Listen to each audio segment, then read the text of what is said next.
Good morning, students. It is Thursday, June 4th.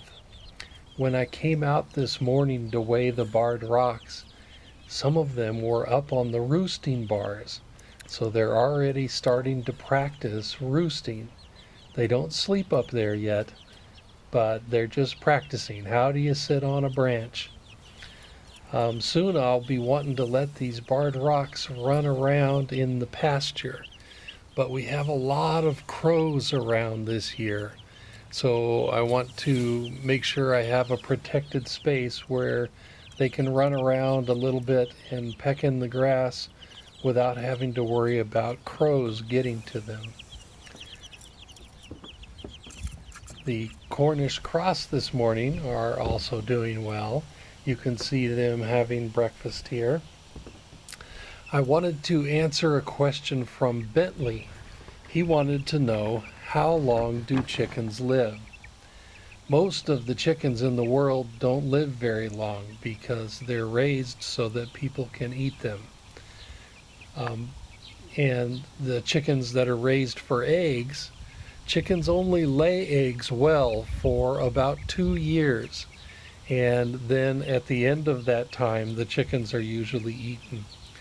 But if you raise a chicken in your backyard and you talk to it every day and it eats out of your hands, you're probably not going to want to eat that chicken. So chickens that are not eaten live from 6 to 10 years. There was actually one chicken that lived 16 years. In the Cornish Cross Aviary this morning, I saw this snail. Chickens don't eat snails or slugs, but ducks love them. The Cornish cross, I'm going to open this little door so they can run around the rest of the aviary today. Since they have the aviary and it's a protected space, the crows can't get to them. So I'll let them run around. Yesterday you saw some of the sheep on the farm and one of our goats. This year we're also starting to keep bees. I have a good friend and neighbor, beekeeper Drew, who is showing me how to keep bees. These boxes are the bee hives. We have 3 hives that have bees in them right now. The first one we named the queen Anti-Floha. This second box is our newest hive. It's just getting started, and we named its queen Bellatrix. This last hive is really growing well. You can see we've got a lot of boxes. The bee has been laying lots of eggs and hatching out and growing larvae into new bees.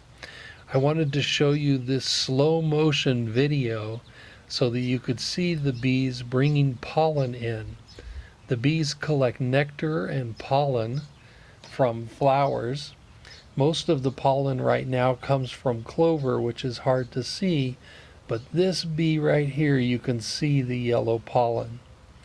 We inspected the hives yesterday, so this is what the honeycomb looks like.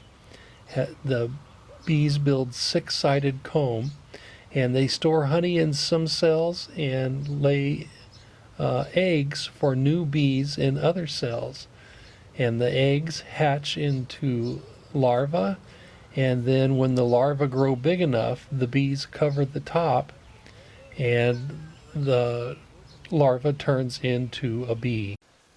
When the bee is ready, it chews the cap open on the top of the cell and then hatches out of that cell. You can see this little bee hatching right here. That's how bees hatch. They hatch really fast. It takes chicks a long time to get out. On our chart, you can see that the barred rocks now weigh 182 grams. If you fill a 3/4 cup measuring cup with water and hold that in your hand, that's about how much the barred rocks weigh. The Cornish cross now weigh on average 607 grams. So if you have a 20-ounce bottle of water around the house, that's about how much the Cornish cross weigh. I hope you have a good day. Talk to you tomorrow.